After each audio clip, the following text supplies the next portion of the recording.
One is understanding of virtualization fundamentals and related technologies, I should say.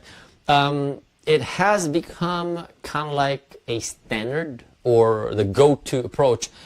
New SQL Server deployments will be on VMs, whether that's Hyper-V, VMware, although back in the days, VMware was the standard, but now customers are moving away from VMware after the Broadcom acquisition.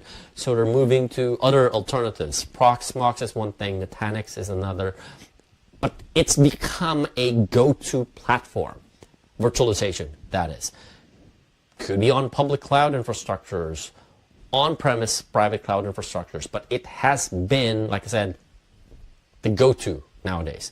If you're deploying a new SQL Server, it is probably going to be on a VM.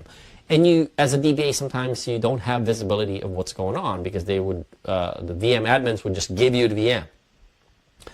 You would ask X amount of CPU cores, X amount of RAM. Sure, we'll give it to you. Not understanding that this is not quite the same as all the other workloads. If you really dig deep into the overall gist of virtualization, it's standardizing infrastructure across the board. That's on the assumption that every single network service has the same workload. No. Okay? That's one of the reasons why, again, most of the time, VM admins are simply following recommended best practices from the vendor, VMware, Nutanix, Microsoft Hyper-V even. They would simply follow recommended best practices, but those best practices were not designed with relational databases in mind.